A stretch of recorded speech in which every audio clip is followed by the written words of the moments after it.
മുഹറം 10 നോമ്പിന് ഇങ്ങനെ പ്രത്യേകതയുള്ള കാര്യം നിങ്ങൾക്കറിയായിരുന്നോ? ഞാൻ എന്തായാലും ഇന്നാണ് കേട്ടോ അതറിയുന്നത്. ഇന്ന് ജുമായി കഴിഞ്ഞ് നിൽക്കേ നോമ്പ് തുറക്കാൻ നിനക്ക് എന്ത് വേണേലും ഞാൻ വാങ്ങിത്തരാന്നും പറഞ്ഞ കേട്ടോ വന്നേ. അത് കേൾക്കേണ്ട താമസം ബിരിയാണി എന്ന് ഞാനും മറുപടി പറഞ്ഞേ. എനിക്ക് ഏറ്റവും ഇഷ്ടം ബിരിയാണിയാന്ന് നിങ്ങൾക്കൊക്കെ അറിയാലോ അല്ലേ? പിന്നെന്താ, കുറച്ച് ഈത്തപ്പഴം കയ്യിലെടുത്തോണ്ട് ഞാൻ ഇക്കാരോടെ കാറി കയറിയേ. ബാങ്ക് വിളിച്ചോടഞ്ഞേ ഈത്തപ്പഴം കൊണ്ട് ഞങ്ങൾ നോമ്പ് തുറന്നേ. മുഹറം 10 തന്റെ പ്രിയപ്പെട്ടവർക്ക് ഏത് ഫുഡാണ് കഴിക്കാൻ ഏറ്റവും ഇഷ്ടം ആ ഫുഡ് വാങ്ങിച്ച് നോമ്പ് ഉറപ്പിച്ചാലേ ആ വർഷം മുഴുവൻ നല്ല സമൃദ്ധി ഉണ്ടാവുന്നതാണ് കേട്ടോ പറയുന്നേ. എന്നെ പോലെ മുഹറം 10 ഇങ്ങനെ സ്പെഷ്യൽ ഫുഡ് കിട്ടി നോമ്പ് തുറന്ന ആരെങ്കിലും ഉണ്ടെങ്കിൽ ഒന്ന് കമന്റ് ചെയ്തേക്കണേ. വീട്ടിൽ നിന്ന് 10-12 കിലോമീറ്റർ ഉണ്ട് കേട്ടോ ചങ്ങനാശ്ശേരിക്ക്. അവിടുത്തെ കൊച്ചിൻ ബിരിയാണിയിലാണ് കേട്ടോ ഞങ്ങൾ വന്ന് നോമ്പ് തുറക്കാനായിട്ട്. ഇവിടെ വന്നാലേ നല്ല തലശ്ശേരി സ്റ്റൈലിൽ ബിരിയാണി കിട്ടും കേട്ടോ. അങ്ങനെ നോമ്പ് തുറന്നത് നല്ല വിശപ്പായേ. അങ്ങനെ കടയെത്താനായിട്ട് ഞാൻ കാത്തിരിക്കുകയാണ് കേട്ടോ. അങ്ങനെ ദേ എത്തിപ്പോയി. അവിടെ ചെന്നതും 2 ചിക്കൻ ബിരിയാണി അങ്ങോട്ട് ഓർഡർ ചെയ്തേ. മുഹറം 10 നോമ്പ് പിടിച്ചവരെ നിങ്ങളുടെ നോമ്പ് എങ്ങനെ ഉണ്ടായിരുന്നു ഒന്ന് കമന്റ് ചെയ്യണേ. ഞാൻ ചെന്നോട് കുറച്ച് വെള്ളമൊക്കെ എടുത്താൽ കുടിക്കുന്നുണ്ട് കേട്ടോ. ആദ്യം സലാഡ് വന്നു, പിന്നെ അച്ചാർ വന്ന്, ദേ ലാസ്റ്റ് നമ്മുടെ ബിരിയാണി എത്തിയേ. ബിരിയാണിക്ക് നല്ല കൊതിപ്പിക്കുന്ന സ്മെല്ലായിരുന്നേ. കണ്ടപാട് ഞാൻ കുറെ തട്ടി എന്റെ പാത്രത്തിലിട്ട് എന്നിട്ട് പപ്പടവും സലാഡും അച്ചാറും കൂട്ടി ഒരു പിടി അങ്ങോട്ട് പിടിച്ചു കേട്ടോ. ഭയങ്കര ടേസ്റ്റി ആയിരുന്നു കേട്ടോ. ഇതേ മസ്റ്റ് ട്രൈ ആയിട്ട് വേണേ നിങ്ങളൊന്ന് കഴിച്ച് നോക്കണമെങ്കിൽ മാത്രമേ ഇതിന്റെ ടേസ്റ്റ് നിങ്ങൾക്ക് മനസ്സിലാവുള്ളൂ കേട്ടോ.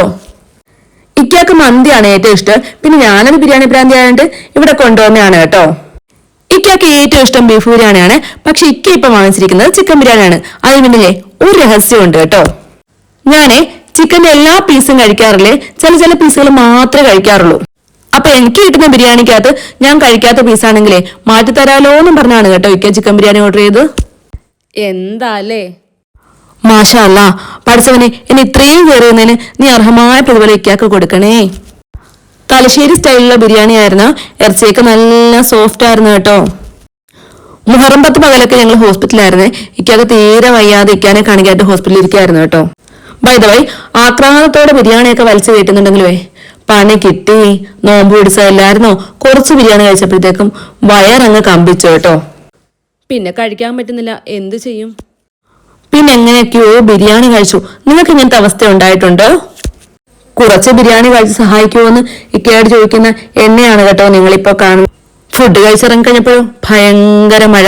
കാറാണല്ലേ റോഡിന് അപ്പുറത്ത് കിടക്കുവാണ് കേട്ടോ. പിന്നെ അതിന്റെ വായിക്കാൻ കുറേ നേരം അങ്ങ് കുത്തിയിരുന്നു.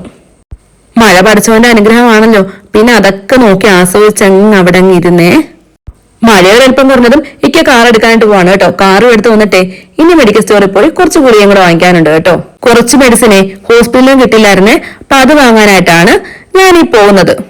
പിന്നെ തിരിച്ചു പോകുന്ന വഴിക്ക് കുറേ മീനിട്ട് വെക്കുന്ന കണ്ടു കേട്ടോ. പിന്നെ അത് വാങ്ങാനായിട്ട് ഇറങ്ങി. ഇത് കണ്ടോ സിലോപ്പി. നിങ്ങളുടെ നാട്ടിൽ നിന്ന് എന്താ പറയാ? ഞങ്ങൾ കുറച്ചധികം സിലോപ്പി വാങ്ങി കേട്ടോ. ഇതിന്റെ ഫ്രൈയും കറിയൊക്കെ ഞങ്ങൾക്ക് ഭയങ്കര ഇഷ്ടമാണ് കേട്ടോ. ഇതിന്റെ കട്ടിങ് ആണ് കേട്ടോ ഭയങ്കര പാട്. പിന്നെ ഞാനിത് കട്ട് ചെയ്യുമ്പോൾ ഇക്ക എന്നെ ഹെൽപ്പ് ചെയ്യാറുണ്ട് കേട്ടോ. അങ്ങനെ മീനൊക്കെ വാങ്ങിച്ച് ദേ നേരെ വീട്ടിലേക്ക് പോവാണേ. സിലോപ്പി വാഴയിൽ പൊളിച്ചാണ് കേട്ടോ ഈ കാണുന്നത്. ഇത് റെസിപ്പി വേണ്ടവരൊന്ന് കമന്റ് ചെയ്താൽ മതിയെ. എയർ ഫ്രയറിൽ ഒന്ന് ഫ്രൈ ചെയ്തിട്ടാണ് കേട്ടോ ഞാനിത് വാഴയിലെ പൊളിച്ചത്. ലൈക്ക് ചെയ്ത് ഷെയർ ചെയ്ത് കമന്റ് ചെയ്ത് കൂടെ കൂടണേ. അപ്പൊ ഇത്രയേ ഉള്ളൂ. Okay bye. അടുത്ത വീഡിയോയിൽ കാണാവേ.